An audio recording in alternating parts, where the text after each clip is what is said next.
Hi everybody, we're going to be looking at Chapter 5 from Poston, which is Organizational and Goal Setting for Performance-Based Budgeting.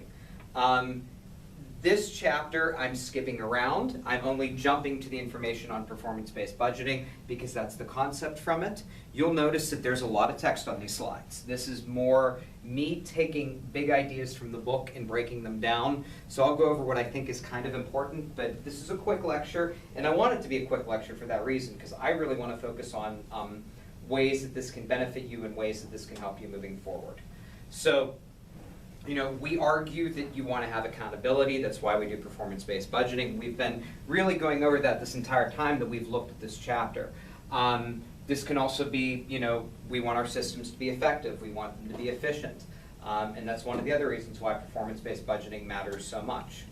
So what can we accomplish through this? Well, we comply with federal and local laws and state laws. We can say where our revenues are going, we can measure them, we can have choices, and we can have implementation of program results if needed.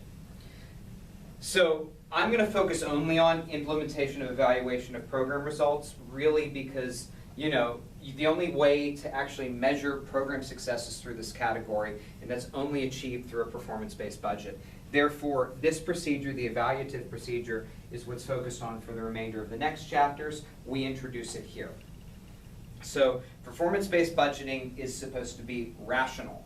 This means that it should be something that's consistent throughout the organization. There's practices and expectations within the organization. There are aims and purposes that are in writing that says this is what the performance should look like. So when you see this and when I see this, they say budgeting, I see teacher evaluation system. So I can see the parallel between the two when I look at these. So what are these 6 objectives in performance-based budgeting? Well, here they are in front of you. I'll give you a minute to read them, but then that's really what I'm going to try to stress and go over as we look at this chapter. So number 1, the first thing that we have to do is we have to manage organizational change and socioeconomic needs. Clientele at schools are changing. There are new initiatives. We have to modify and adapt the community conditions in order to ensure that our organizations are getting what they're supposed to be getting. Productivity is also important as well. We have to have the option for resource recovery system. We have to have, if there's an unanticipated program or a change in demographics, we need to be able to have something in place that's going to be able to move our money around. We need to have those funds hit those needs, but then most importantly, it has to sustain if it's going to be an unanticipated change that's a permanent change to a school district. We have stressed every chapter that I've looked at for Poston, and why I said I'm telling you these aren't going to be that long of lectures, but they're the same ideas over and over again. But right here again, effective decision making means that it's shared decision making. My question is, who in your organization are the ones that are doing the sharing? That's what you have to decide, and that's what you have to determine. So, fiscal prudence in the use of public funds. We need to make sure that we're doing this in a way that's to the best use of the money. We're not wasting, we're not overspending, and that's kind of important. And we need to make sure that we can satisfy any wants and needs as we need to, as long as they're available. So in terms of equity, some schools face more challenging clientele. Needs aren't the same across schools, and achievement is influenced by socioeconomic factors, which are difficult to overcome.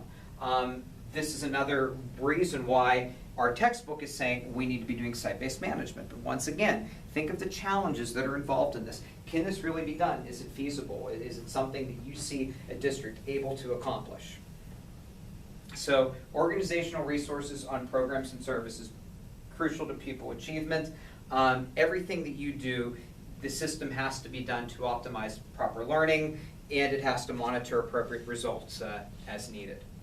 So really, the big takeaway message from this is performance-based budgeting can work, but it has to really meet the goals of the organization, be relevant to the mission of the organization, and be straightforward so that everybody that's involved in it knows what's going on within the organization.